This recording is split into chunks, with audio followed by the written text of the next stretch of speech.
and I'm doing the commentary, and someone gets to me like at halftime and was like, "You could let it breathe like every once in a while," and I'm like, "What does that mean? Does it mean I'm not allowed to talk? Like, when we talk less?" Like, so I like the chair where my mic just has to stay open, and people just kind of let me go because I like talking. All right, it's Thursday, February 9th, 2023. This is the Token CEO podcast. This is episode, for anybody keeping track, 257. I had a conversation yesterday with the Redline radio guys and Eddie and the Dog Walk guys. And Eddie was telling me that Dog Walk is almost on its 1,000th episode. Isn't that crazy? It's amazing. We've been doing this for a long time. Thank you for listening. This is a podcast where we talk mostly about work, including my work. We're also very grateful to Omega Accounting Solutions. Omega Accounting Solutions makes a lot possible for us. They're one of our presenting sponsors at the Super Bowl. So everyone at Barstool's in Arizona right now. I'm back here at the ranch trying to get the Penn deal done. What's awesome about Omega Accounting Solutions is that they are champions for small business. They understand small businesses. They understand the time constraints, resource constraints, focus constraints that small business owners have. And what Omega is an expert around accounting. So what Omega Accounting Solutions does is they help small businesses manage all of their accounting needs.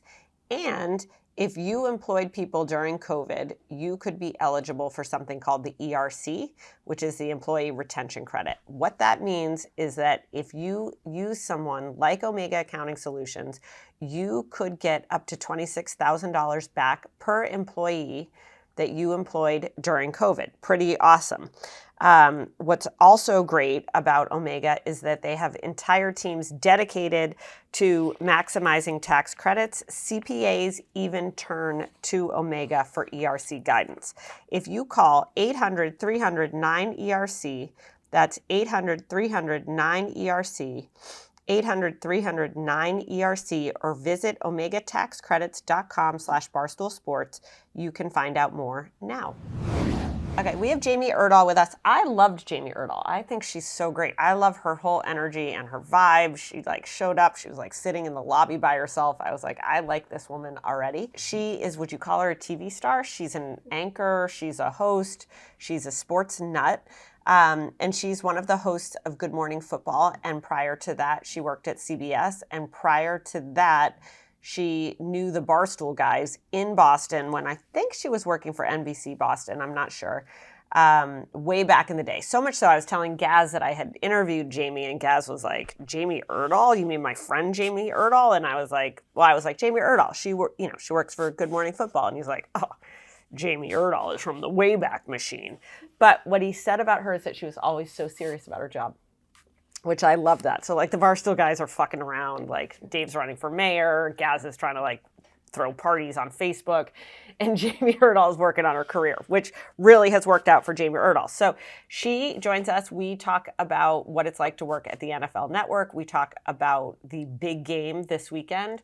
We talk about her picks for a Super Bowl winner and also what her day job is like. All right, Jamie, welcome. Thanks. Tell us your story. Oh gosh, where do you want me to start? Tell us what you do and why you love it and what made you decide that this is the career you wanted. Okay, today I am the host, one of the 4 hosts of Good Morning Football, which is the best football morning television program out there on the NFL Network. And I've been on the show for 6 months. It has been on for 6 years. Kay Adams sat in the chair before me, and I love sports. I love football, but I born and bred in my blood. I can sit and just chat about sports. To this day, people think it's a little strange, but I will talk to the guy on the airplane next to me about his favorite team, whatever. People think that's God, I hate talking to people on the plane. I love it. I just will sit and because I really find it curious, from a fan perspective.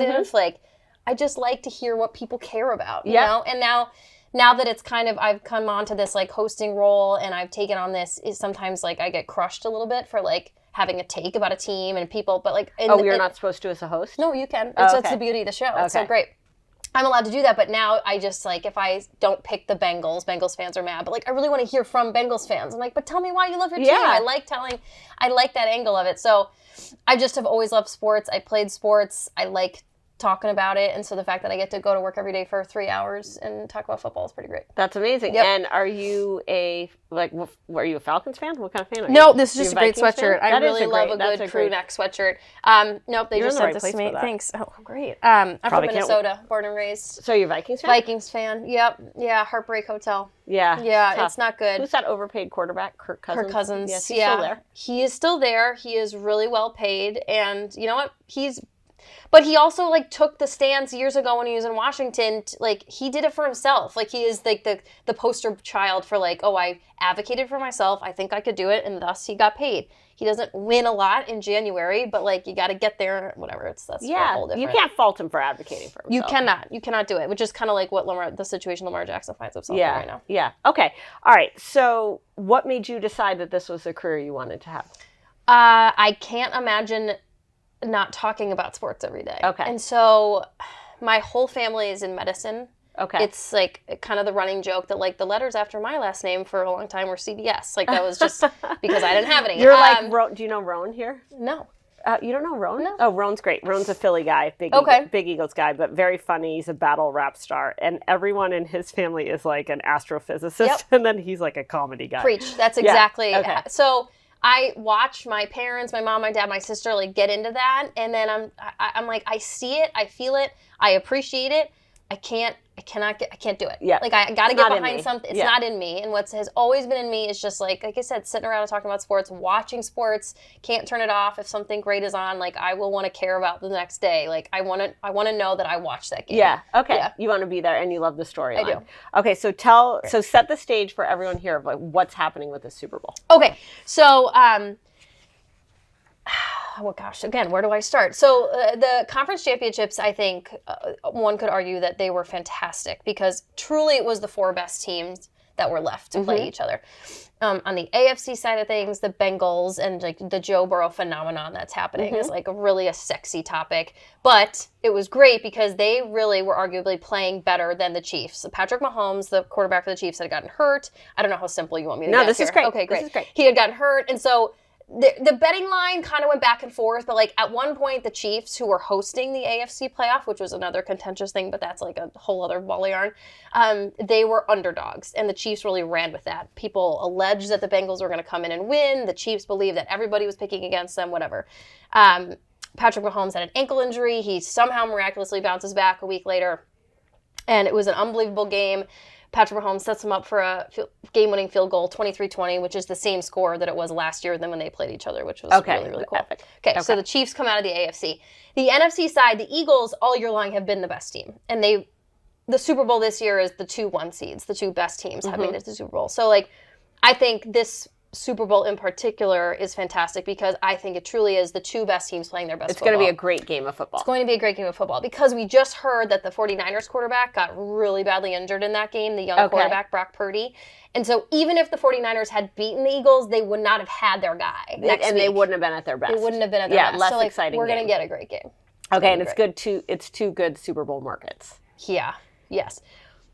The only one that would have been a little bit better, I think, from like the personality of the fan base is Bills Eagles. Yeah, because like you got the people jumping on the tables and then just the Eagles. So, but the Chiefs hold their own. The Chiefs hold their own. The fan base does. So, do you think people are bored of seeing the Chiefs in the Super Bowl? No, I just don't think it was a franchise that like it's not the Cowboys. Like Andy Reid, I think there was a break there where the Chiefs were not great. Yeah. So Andy Reid really brought them back, the resurgence of the Chiefs, if you will. But like, I don't think it's like that blue collar, like middle America fan base that like I think everyone at any given point can kind of root for. Yeah. Okay. And I think all the personalities in the Super Bowl, but also just for the Chiefs, are really likable guys. Yes. Okay.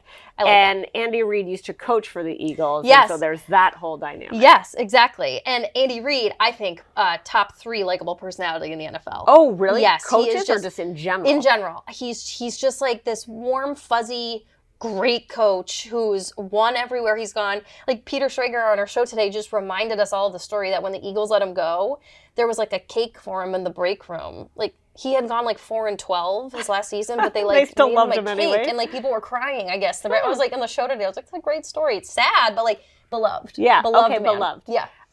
Who are the other three, or who would you? I don't know. I didn't want to say top because that's an aggressive thing, so I just said 3 because I'm sure there are 2 others that would come to mind. But Joe Burrows probably up there, and then like, gosh, I'd really have to think about the other one. We had Joe Burrow. I don't know if I've told this story before, but we had the Super Bowl. It was in Miami. So we had this hot idea that we were going to throw a Super Bowl party. And we threw one the first year at a gay club in Houston, and we did it all ourselves. It literally was like me, a marketing person, an assistant, like Gaz is like stringing up lights. Like it was so homegrown. Okay, it was so homegrown. We had no idea what the fuck we were doing. It was like overrun. People couldn't get in. It was amazing, and it was a disaster. And so the year, I don't remember, maybe it's like 2 years later, we had a Super Bowl party in Miami. And at this point in time, we decided we wanted to do Rough and Rowdy at the Super Bowl. It was comedy, it was entertainment, it was amateur boxing. And then, so we still managed to fuck it up because we managed to fuck everything up here. So it was in an outdoor venue, a roofed but outdoor venue. And we had these risers all around the stage, which was where the ring was. And the Dave and Dan are announcing down at the bottom, and this was supposed to be the VIP section. Just hearing this stresses me out. It was so bad. So you couldn't get in the risers, or it was so jam-packed. We had too many people there. Couldn't get in the risers, couldn't get out of the risers. It's like person over person. It was a disaster. And then in our section, we had like Josh Allen, Sam Darnold, and Joe Burrow. And Joe Burrow, I think, was still at LSU at the time. Okay. But he was a phenom, right? Yes. Like just phenom. We knew he was going to be big. He loved Old Row. He loved Barstool, whatever. And we had this fucking sales guy who was ramming his ear. And he's a nice guy. He wouldn't and he wouldn't say no. And all of our Caleb wanted to stand next to Joe Burrow, and Big Cat came to say hi, and the sales guy just would not budge 1 inch. Casey was like, look at me, I want to oh my God. I still laugh about it to this day. But anyway. And that sounds like him. He just probably the sat entire there time and he was like nodded. Sure. Yeah. Like you couldn't hear a goddamn thing. Like it was so loud. It was so bad. And then there was a hurricane that came through, and we had to evacuate because the place flooded. Are you throwing a party this year?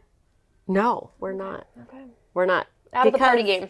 We're out of the party game because the party game got big, and then you can only play if you can win. You know what I mean? Yes, we can't totally. win. Michael Rubin's having the Fanatics party. You're going to go to that? I'm not going to the Super Bowl. You're not? Our show is not going. Why not? I think we traveled internationally twice this year. Okay, that's a lot. They sent us for full weeks to London and Munich. And so I think that was kind of our shows. Like, you're good here. And then I think next year for Vegas, everyone's kind of anticipating. Yeah, okay. Yeah. So you'll just cover it from here. Yep. Okay, so my random question that I thought when you sat down, do you know any men's professional sports show that has more than one woman on the desk? Any men's professionals? Well, I know now First Take has like a rotating so you could cast. have 2 women on there. You can there are, I believe. Now, does the host count as that? Host counts. Okay, so yeah, I think First Take does it on the occasion. Okay.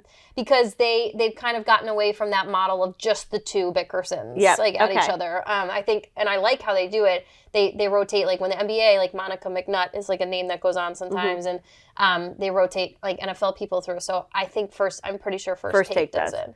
It's like Rebecca Lowe. Do you like soccer? Not enough to know a lot of the commentators, but I know Rebecca Lowe. Rebecca Lowe is like the bomb.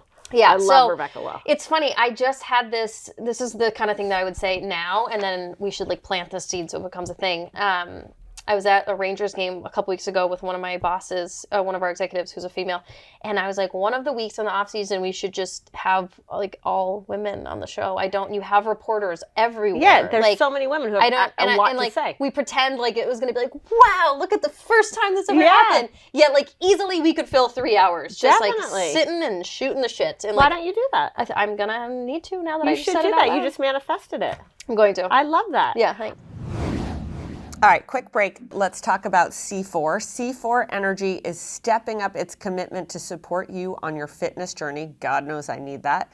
and they're looking for 100 people to give 100%. The No Shit, No Quit Club, that's good, they should TM that, was created to help you get one step closer to becoming the better, stronger, faster, leaner, whatever version of you that you want. I am buying 100% of whatever C4 is selling right now. With a program rooted in discipline over motivation and led by Kevin Hart's personal trainer, Ron Boss Everline, you'll have access to a robust training programs, exclusive product drops, community workout events, and more. The catch is you can't quit. So the No Shit, No Quit Club launches February 14th. What better day to love yourself? And you can sign up for early access. All you have to do is click on the link in our YouTube description. So that's C4 Energy. Join the No Shit, No Quit Club, and it launches February 14th.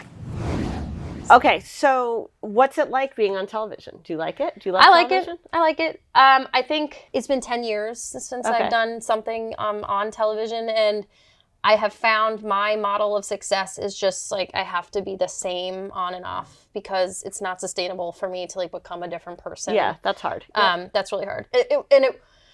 It's definitely hard for the 15 hours of TV we do a week now. But before, when I was just doing sideline reporting, and I say just because it's such a small amount of time that you're on. Okay. That's annoying. It's hard. It's really hard. Did that annoy you? That would annoy the shit out of me. It's annoying because you work your ass off to have the best stuff. And like, I get it. This is television. But when your best thing is 30 seconds and you have worked so hard to get it down to 30, to be told to make it 20 5 seconds before you go is one of the most infuriating things. Like, you know, just to belittle what at times feels like they're just belittling it so quickly. Yeah. And like, but that's the challenge of the job. Mm-hmm. I get it. Your job when you're a sideline reporter is to support the broadcast, support the game. On a show like this, on Good Morning Football, it's not that. Like we are there to hang with each other and talk football and to take in what's happening in the sports world, in the NFL world, and put it back out there and really like chew on it. Yeah. So I'm really enjoying that part of it. That's awesome. Yeah. And how do you think you got the jobs? You've been there 6 months. Like, did you come in during the season or just at the beginning? No, right at the beginning, August. I was there August 1st. So I just keep saying 6 months, but it's been like 5 or 8. Why do I think I got the job? So, like I said, I had been at CBS for 8 years, and I had gotten this growing sense recently, I would say in the last 2 years, and I had started to kind of put some feelers out in doing like sports radio, talk radio. I had more. Yeah. Like, you know, at the end of a game, if I was doing a football game or at the end of a season, I felt like there were stories I had compiled over the year that just were on the cutting room floor. That, to my point, like, it just didn't fit in the games. And that's okay, but like, man, it felt really exhausting to just kind of be on the grind and not feel like you were sharing as much as you could. And so I just felt like, and I had heard this from women in the industry that like sometimes you just kind of like arrive in this moment where you're like, I want to say more things. Yeah. I have more to give. So that was professionally. And so when this opportunity came up for Good Morning Football, it involved my whole family moving back to the East Coast and a massive relocation. But in hindsight, personally, my husband was traveling to New York all the time for work, and we never saw each other. Like, the running joke was, like, we saw each other on Sundays maybe at the airport. High-fiving. Like, good, you parent, I'll parent, like, whatever. Yeah. Now we get to have dinner. Like, I don't travel. I get to go in, I come home, I pick my kids up at school, and, like, it's, like, this great life. It's a really nice life. Yeah. That's great. And what's the NFL Network like? So that was it's funny, I just had this conversation with somebody recently. I hadn't been somewhere new. I hadn't been like the new kid on the block in 8 years. Yeah. And so that has been a really strange kind of arrival or rebirth, if you will. So it's been really great. The thing about football, though, is, you know, I've been out at games over the years, and I meet other people that work in networks. But your networks, so they're your peers, but they're not really. So once you kind of become on the same team, you get to know them a little bit better. Okay. And so like I've gotten to know like Rachel Bonetta really well, and Colleen Wolfe and Sarah Walsh and I have been friends for a long time. So they've been lovely. It's been really great. What's your advice to someone like new into a job? Because that's kind of intimidating. Like, oh gosh, it is intimidating. How did you rock it? Like, how did you make the most of it? Listening and appreciating what the other person does. Like, and my kind of social backbone, I think, is always like ask more questions. This isn't a good example because you're asking all the questions, but like ask more questions than the person asked you. And I feel like that allows people to feel like you want to hear them. You want to know what they do because like I sit at this set and there's like 10 people that like support us, the camera operators, audio people. Like, you got to know what they do. Yeah. Like, they make you look good. Yeah. And if you make them feel like shit, then they don't want to make you look good. Yeah, and so it's right. like, just like know what the other people are doing. Yep. Yeah. That's interesting. And what's been your biggest surprise there? There? Yeah. I thought I was going to have a harder time with the schedule. Okay. I thought the physical act of like waking up and getting out of my house before or at 5 a.m. Yeah, it was going to be tough. I was going to be like a lot angrier in the morning, but I'm not. I'm not that angry. Okay. I've perfected the art of the nap. Okay. And yeah, I think having little kids has helped. Like, they go to bed early, so I go to bed early. It doesn't really matter. I love going to bed early. What time do you go to bed? Like 9:30. Okay. Last night I was in bed at 8. That feels great. So good. That feels great. But then I'm up at like 3 for 2 hours, which is annoying. Are you like your brain turns on person? Yes. Yeah, my husband's like that. It's terrible. So in the morning I'll leave. I like sneak out at 4:45 and he'll be like, "You didn't say bye." I'm like, "I'm not going to wake you up. You are somebody who, if you like get touched," he's like, "Well, I have to write all my ideas down for the day." Like, hyper productive. I'm like, "Can you just not?"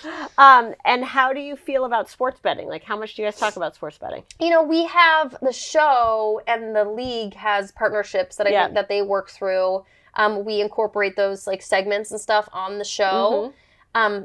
Personally, it's not a language that I have taught myself. Mm-hmm. Kind of out of like self-protection, if you will, because it's really tricky to kind of like dance the line, I think. Until someone tells me the line is gone, I am going to keep the line up for myself because I think I really admire people who have like gotten into that.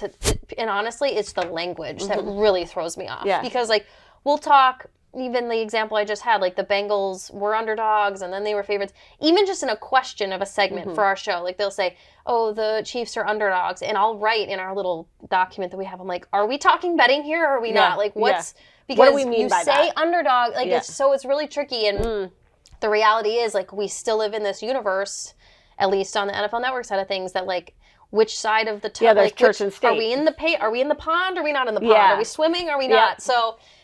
Personally, I've actively kind of kept it at bay until someone tells me, like, "You're in, dive in."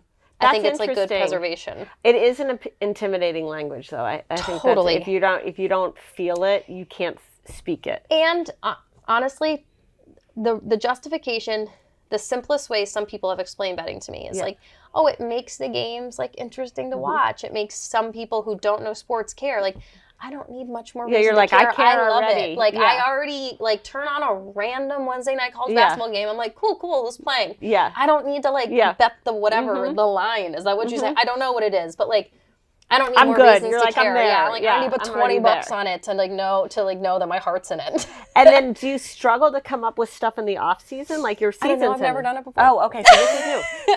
So you're like, I think so. What the fuck I've heard. I mean, that's when we're allowed to take our time off. So I'm excited for some vacation. Yep. But the guys, so the two guys have been on the show for the whole time. Yeah. And then, so they've been kind of telling us, like, this freight train is coming, which is, like, the off season. And by freight train, they mean, like, Aaron Rodgers, like, what is he going to do? Tom Brady every day. Like, Aaron Rodgers, like, wore a green sweatshirt. Like, what do you think it means? He's going to the Jets. So I don't know. I'm not trying to judge it. I'm not trying to be jaded about it because I haven't done it yet. Yeah. Okay. So you're like, I'm gonna experience. The other two are quite jaded about it, but I'm trying. Annoyed or just like, just exhausting. You know, there's something like creative and fun and new every week that the NFL gives you because there's 12 new games to talk about every Sunday, and like then there's Monday Night Football and Thursday Night Football. Like there's something always new. Yeah. Nothing new in the offseason. Yeah. Like the combine, the draft, the schedule, and then there's a real dark period. I heard like in June. But that might be when I take vacation. Okay, well, that sounds great. Yeah, exactly. And what's going to be next for you? Like, in what in your time career? period? What do you want to conquer next? I don't know. So, I mean, this still feels so new. Yeah, it is new. I just really like hosting. Yeah.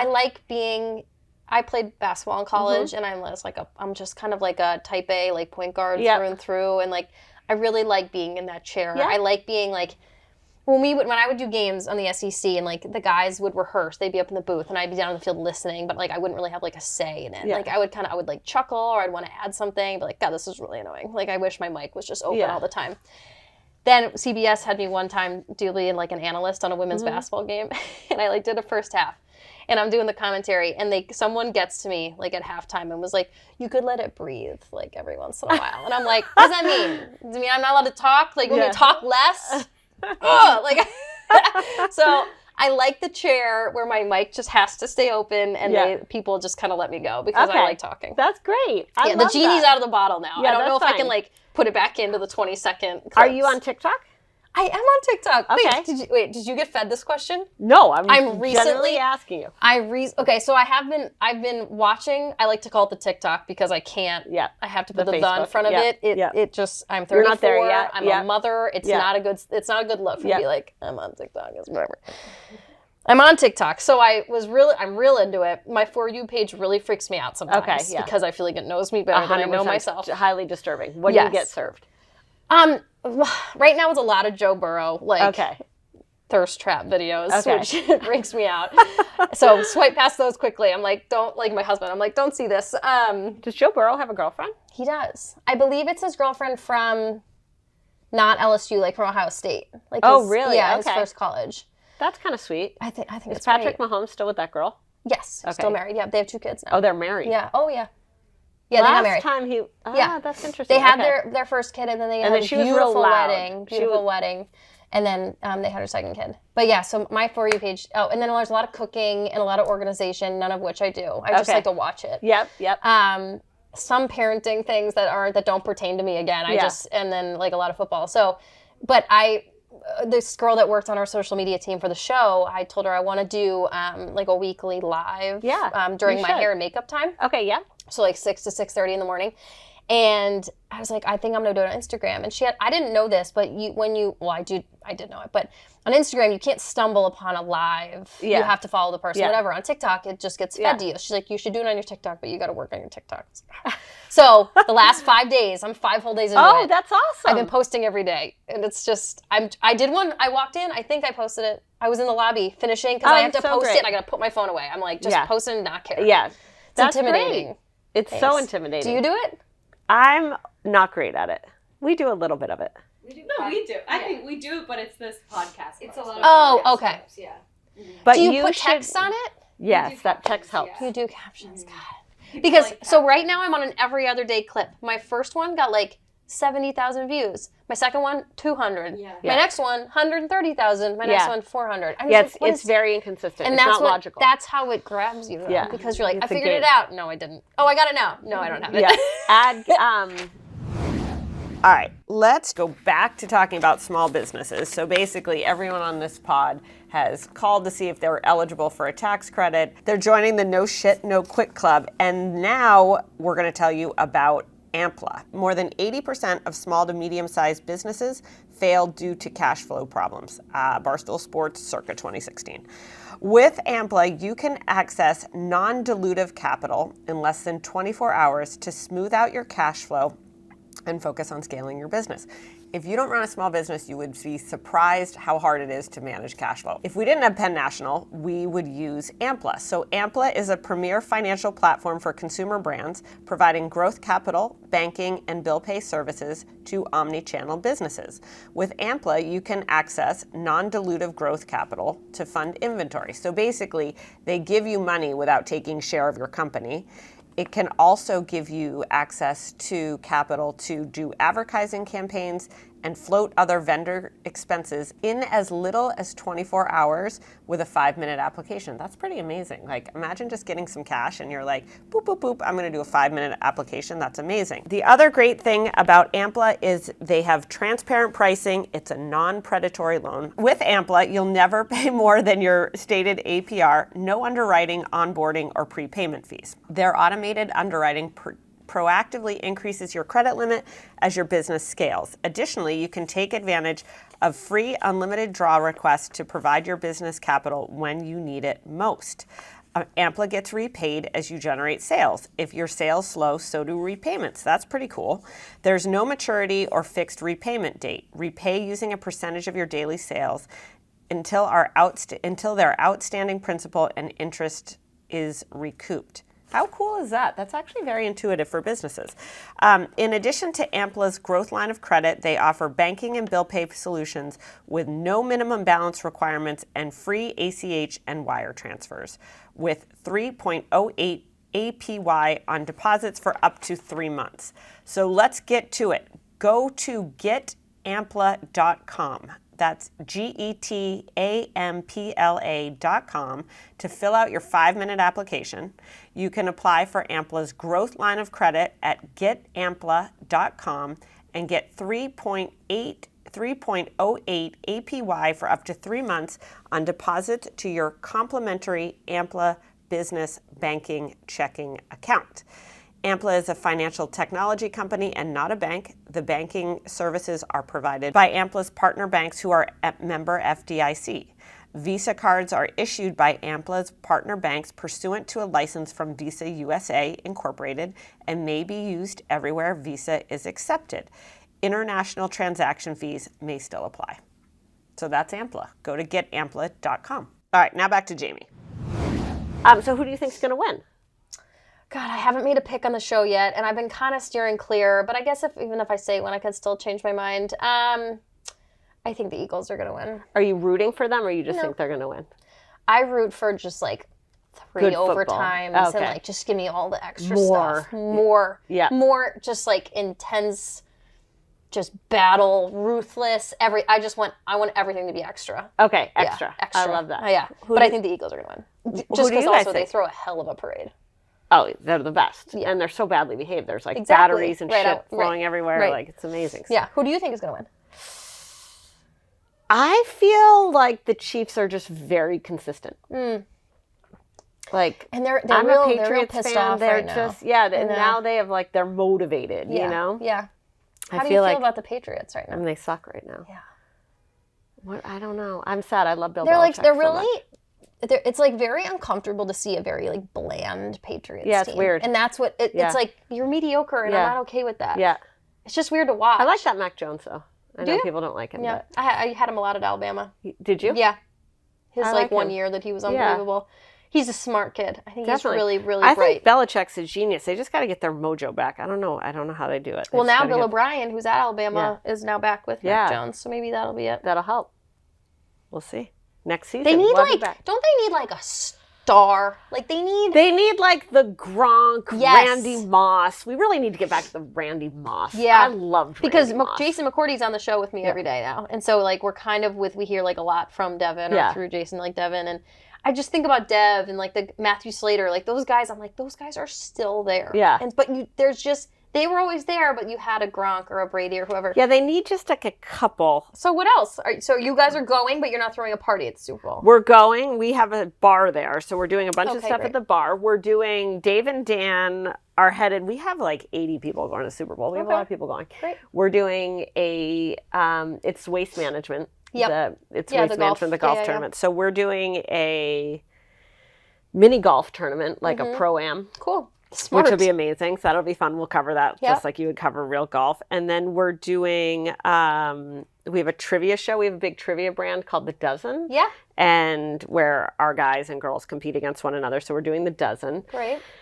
Then we'll have live radio every day. And then The Yak, which is Dan's show. Cool. So we'll do... We're not on the radio anymore, but we call it radio. Yeah. But it should be good. It's awesome. And it's going to be a gong show. Phoenix is just going to be so Well, I so think crazy. like the waste management, like the actual golf event, like is known as that. It's so much so. And so then to like apply the Super Bowl around it, you're like, yeah, okay, I get it. Good for that city though. It's going to be great. It done. I agree. It's going to be great. And like we just had Jamal Williams on the show today, the Lions running back, and he lives there, and he just was like, I'm going to go home and like close my doors and just like hide. not, because he said it's just going to be nuts. It's going to be crazy. Yeah. I think it's going to be fun. I'm kind of bummed. I'm split both ways. Like Munich was unbelievable. It was so cool to see that, like the NFL descend on Germany and to be a part of that. But then you went to the Bills. Then you went to the Giants. And then I went to the game. London. Yep. And I went to Saints Vikings was in London. Okay. That was the first game. Yeah. So we had like the first week leading up to the first game there. But then like I think I'm still a little overstimulated from that. Yeah. Like those trips it's and crazy. Like just being around there, it is just nonstop. Yeah. So I'm actually gonna I think enjoy it. Just like and then so you'll be on air on Sunday. Yep. And on Monday. Yep. Yep. Oh yeah. Yep, and then we'll just kind of ride out the next week, and then we have like a week off the week after the Super Bowl. We'll kind of put a bow on the season, and then we're all pretty sick of each other right now. It's like a lot of, I see them more. Yep, a lot of friction. Yeah, you're like, ugh. Like I just got into it yesterday with Kyle Brandt on the show. He was like leaning into the fact that like talking about the Kelsey brothers is like low hanging fruit, and I don't know why I took like incredible offense to that. And was just like, no, we have to keep leaning into all these storylines. And like I kind of backed myself into being like the defender of like over talked about Super Bowl storylines, and now I just now you're like, shit. Well, exactly, but also like these guys, they're just bugging. We're bugging each other. I know they're sick of me too. Yeah, and everybody's sick of everyone's everybody. just like the friction's there. I'm like, somehow we're bickering about like Super Bowl storylines. Yeah, that's right. It's like, how did we get here? How would you describe this season? Like if you were to put like, speaking of putting a bow on this season, like what was this NFL season like? This is gonna sound really cheesy. I can't decide which order of words to put these in, but either like classically powerful or powerfully classic. Yeah, it's like old school. We're back in old school NFL. There were expectations of teams that damn near followed through on all of the expectations, and I think the Bills faltered at the end because of all the shit they went through all year long. I mean, that team, I can't imagine, and that city. But they were right there. But really, all the teams that we thought were going to be right there, they were, and they kind of delivered. And there wasn't. I love a good Cinderella story. But there wasn't one this year. There wasn't one. Yeah, and that's okay. That's okay. Yeah, that's okay. Yeah. So I don't know which one is more applicable, but I'll go with that. Powerfully classic. Powerfully classic. Yeah. Classically powerful. Maybe that. No, powerfully classic. I think so too. Powerfully classic. All right. Well, thanks for coming on. Oh my gosh, thanks Anything for else having I can tell you? No, I sure. I mean, or anything else you want to talk about? Yeah. So, you just said your company is getting so big. Like, what are you guys doing next? What's the next thing you're working on? Well, we're trying to get sold. What? Yeah. So Penn. Yeah, we sold Barstool. I didn't know that. Yeah. No, don't be sorry. Okay. So that's also why I'm not going. So we Penn National acquires us in like 2 weeks. So we have like a parent company now. Wait, I'm so confused. Was that not your? It was announced 2 years ago, and now it's actually happening. So okay. It's like, well, I'm not losing my mind. Now the little squirrels in the cage get to like work on stuff. Oh, so that's happening now. That's okay. big. But we're going to do so much. We're building brands. We're Big Cat's moving to Chicago. So we're having a huge Chicago office. Didn't you guys already have a good presence there? We have a presence there right now, but we'll probably quadruple that. Wow, cool.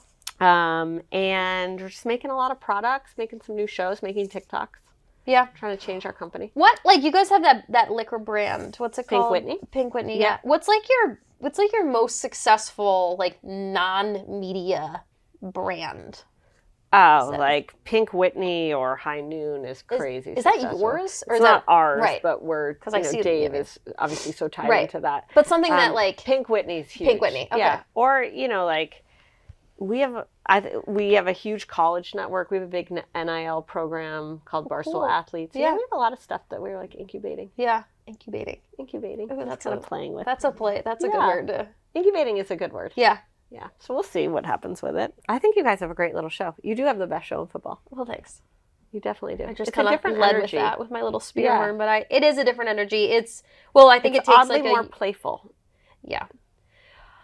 I don't think you can script 3 hours. Yeah, no, it's 3 hours is a lot, you know. Yeah. And Kyle Brandt, who I have found to be the most like creative television personality I've been around ever. Like just watching him operate, like come up with his takes, like in the commercial break, talk to himself. Is he like a machine? He's like a machine. And it's funny because what he does is he's very physical. He is definitely like bombastic in his delivery, and I think that oftentimes comes across as like. You're just doing it off the cuff. It's not. Yeah, it's actually like very specific in his delivery. And so people will be like, I don't know, Kyle, you just do something random. And he'll be like, no, I can't just do that. Like, you got to give me like a topic, a minute or whatever. Yeah, I got to like work on it. Yeah, and he used to be an actor. And so yet he went to Princeton. Like, he's got this like incredible cross-sectional personality that like, so to your point, like 3 hours it's playful because like you can't script it. You don't want to script it. That's exhausting. Totally. You got to be able to improvise. Yeah, that's awesome. Yeah. Awesome. It's a good show. All right, well, we're going to have you come back. Okay, great. Thank you for doing this. That was so fun. I was so happy to be on here. Same. All right, that's it. Thank you to Jamie Erdahl. Thank you for listening to this podcast. We will be back here next Tuesday. If you haven't already, give us a subscribe or a like or a comment. You can follow us on all socials. You can buy some great merch, and you can support Barstool Sports. So we'll see you back here Tuesday.